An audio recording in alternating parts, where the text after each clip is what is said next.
It's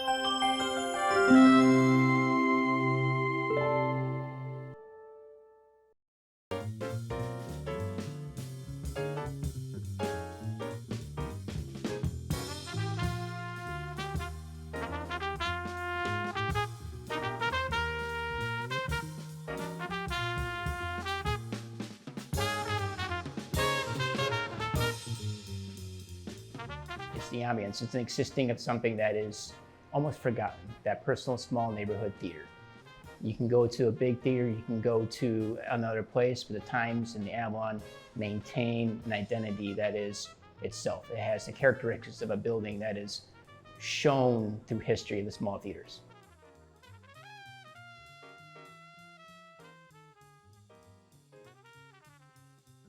I think a lot of people's theater experiences are limited to like the shoebox kind of standard room at a chain. And here you're sitting under the stars. You feel like you're in Spain while you're watching a movie.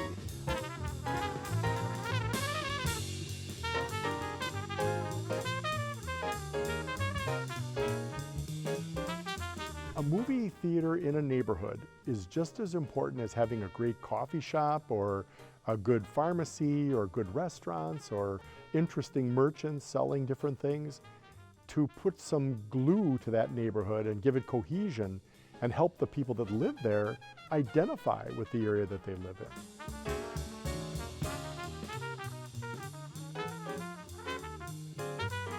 Milwaukee is known for many things: beer, cheese, and sports. But not everyone has the chance to learn about the rich film community. Well, the Avalon Theater was actually created in the 1920s. It was originally designed to be a vaudeville theater.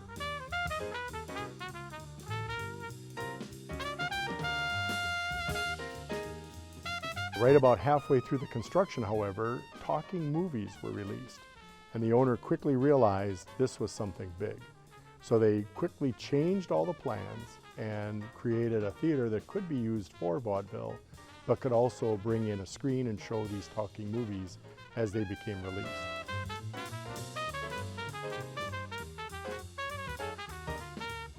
When the Avalon was first built, there were 180 stars in the ceiling, and they actually had projectors that projected clouds back and forth across that ceiling. The original Spanish theme of this, which is what's called an atmospheric theater,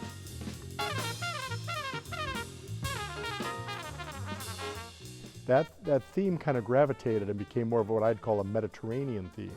So besides the Spanish influences that we have in the movie theater, we ended up with Greek columns and Roman goddesses in some statuary that's throughout the theater. So over time it was finished and it became a hub for vaudeville initially, with an occasional movie, and then more and more it just became movie after movie after movie.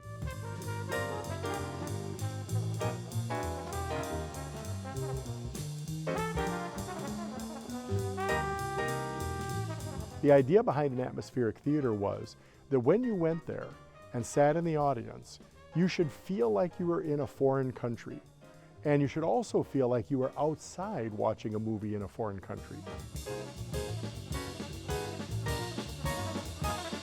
So Avalon is a huge mix. Avalon, we do your big first run, Marvel, DC hits that, bring people in. We also try to get some of the kind of upper crust independent titles like A24s and Fox Searchlight. Times Theater, which is in the Washington Heights neighborhood, is going to have a new programming starting this year. It's going to be what we call a repertory programming, which means we'll only show older films, no first runs. You have your usual movie snacks. You have popcorn. We have real butter with our popcorn. Candy, soda. We also have, tap beer, wine, mixed cocktails.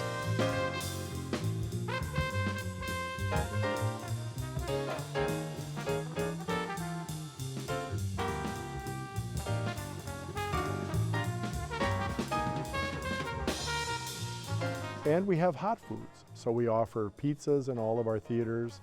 We have other snacks like pretzels with dipping sauces, chicken tenders, sandwiches. It just depends on which theater you go to, but you can actually have a full meal there as well as traditional movie snacks.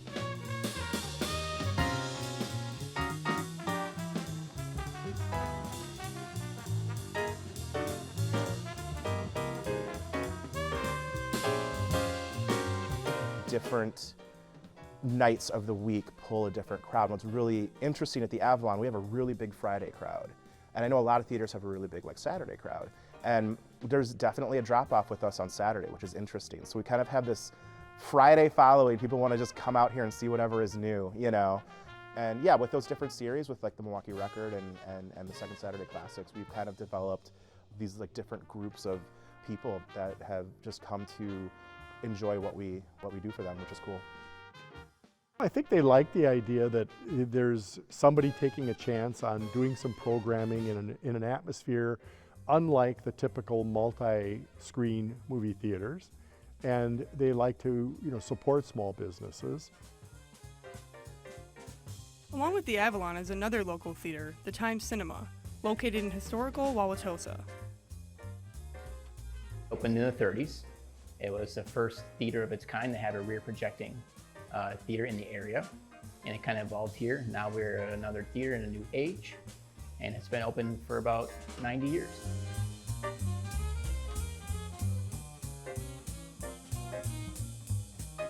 It's went through multiple ownerships.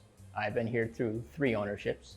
It's gone through a lot of designs. We've had the theaters and the seats replaced multiple times. We had a variation of screen replacements to change as the times go. We went from 35 millimeter to a digital cinema projector.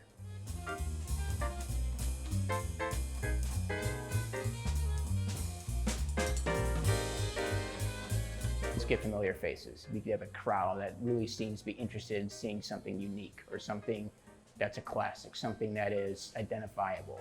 We do that with our Sci-Fi Fridays. We do that with our Midnight Classics or previously your freak shows. This identification that people want to support those things, people want to be a part of that experience, and that's a really neat thing to see.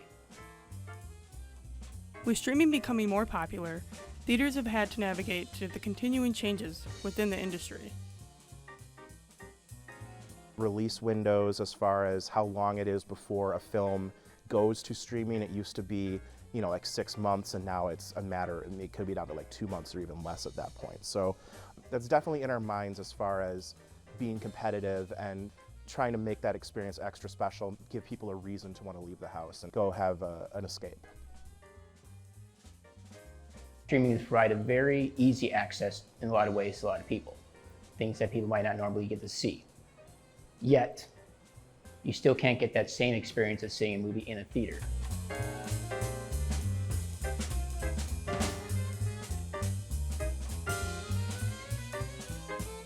But I don't know that it's been as detrimental as some people thought it would be, because again, you know, you can watch any ball game on your TV, you know, you don't have to go to the game, and yet there's something about being in that crowd, isn't there? Same thing with a movie theater. You can share that experience, and quite realistically, there's nothing like hearing a group of people all gasp at the same time because something scary has happened, or laugh at something. And of course, one of my favorites, and it maybe seems silly to some people, but when a movie really touches people and they burst into applause after a movie, I mean, nobody that made the movie is there, you know, so who are you applauding? But you're applauding the experience. And I think that because of that, I'm not sure that movies would ever go away entirely, or movie theaters, I should say. COVID has had an impact on everyone in the Milwaukee community, and that doesn't exclude the independent theaters.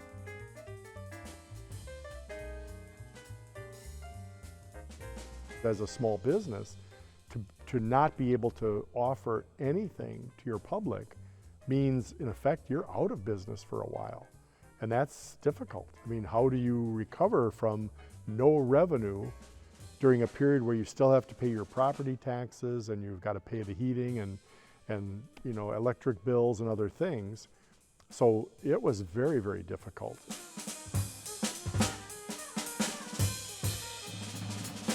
We also had to let a lot of people go, and they lost their jobs, and we were able to keep some people going because we wanted to try to protect their positions within our organization. But it was tough. And then, you know, coming back, it has changed the dynamics of work and pay and all the things that are very important. And I think a good portion of that change in dynamics is good, and it's justifiable, because Too often the entertainment and hospitality industries have paid people way too little for what they do. But it's a challenge because now we've got to raise our prices a bit. We've got to be very cautious business people. And so we were one of the kind of earlier theaters to reopen. At that point, we were at like 25% capacity. It was a bit of a rough start. Obviously, we had to close down. We had to close down all 3 of our theaters March of 2020. It was unexpected. We didn't know what to do. We didn't know the direction of the theaters. We had to basically adapt. The first thing we had to do was try to reopen the Avalon. It was kind of a test, as it was for a lot of other theaters throughout the United States. It was kind of play it by ear, see what works, how do people feel. We kind of had to evolve with the comfortability of people in the area, how things were happening within the nation. And that kind of implied the steps we took. And eventually, I think there was a realization that you can go to the theater, you can feel safe, and you can feel welcomed, and that the people there are going to do their best to maintain that safety and that comfortability for themselves. To keep up with the ever-changing times, innovations must be made. Workers at the theaters tell us what innovations they would like to see within the industry. The major innovation I would like to see for theaters down the road is more automation in the way of quality control.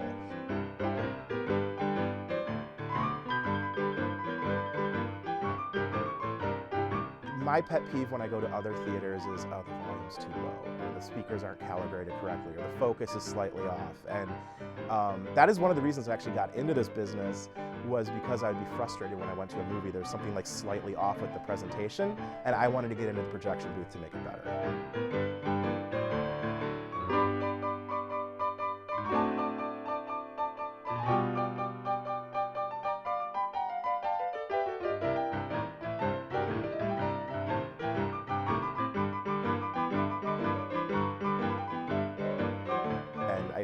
Obviously, I succeeded at that, which is cool. But I think it'd be neat if there was some sort of automated system that would kind of adjust as needed and keep things on a certain level, so that even bigger theater chains, because I know their technicians are spread thin. If that technician can't look at that screen once every 6 months, the automated system's going to kind of click it into place and keep the presentation on an upper level, which I also think is important these days with people at home with bigger TVs and better sound systems getting cheaper and more accessible. We need to compete, and we need to keep our presentation on a level that makes it worth coming to the movies.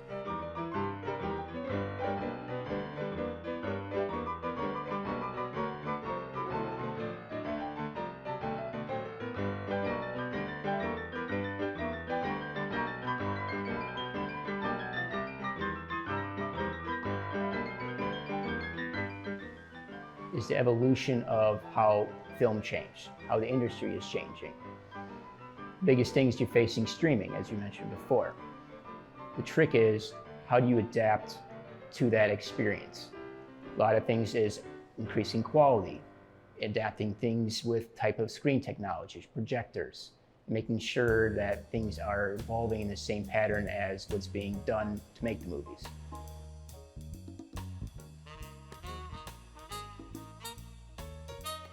One of the benefits of having independent theaters is the ability for independent filmmakers to flourish.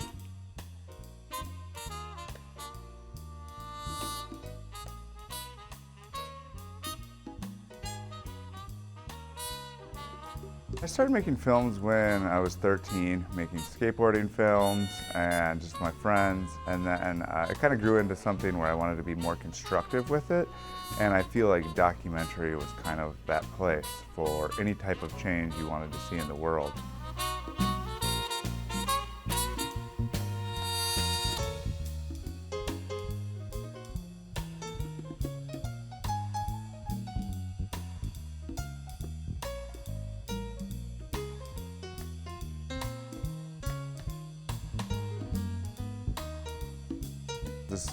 Milwaukee is a great place to live because you can get anywhere in 20 minutes. There's, tons of theaters to go watch movies at, and there's just a really great film watching community. To have faith in the things that the crowds and the staff here are going to do their best to provide a great experience. Have faith and idea that movies are just more than something you see. You can have heart, you can have soul in something, you can be passionate about it, and you know that the people around here have that same experience, that same belief.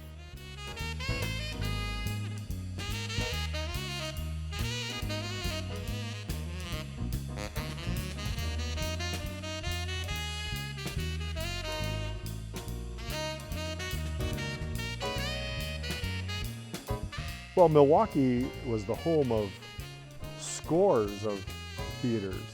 Even as a kid, I went to theaters all over town, and there were no chains at that time, the type we have today. So they were all about neighborhoods, and they had all kinds of different designs and seating capacities. What I love about film is just the unexpected. I love it when a movie surprises me.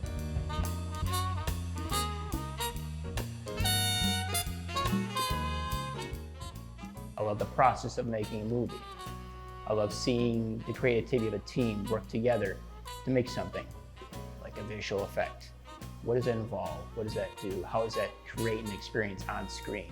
I love seeing the idea of how something comes together and people can enjoy that experience.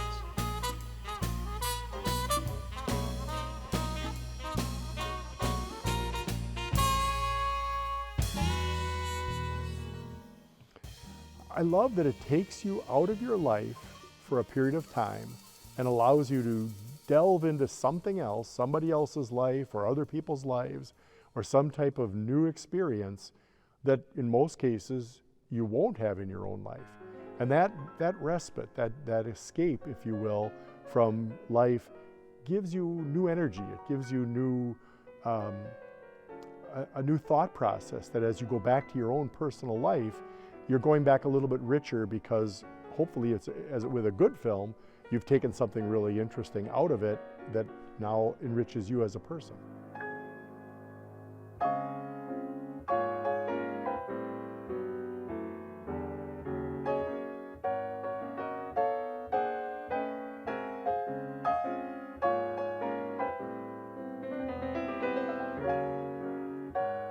All of us in the independent theater business, and there are literally hundreds of us all over the Midwest, all over the country, all of us really depend upon you, the audience, to come and let us know if you share our dream of continuing to have movie theaters that are in neighborhoods that become a vibrant part of, sub-communities within a city, and that we vastly need your patronage.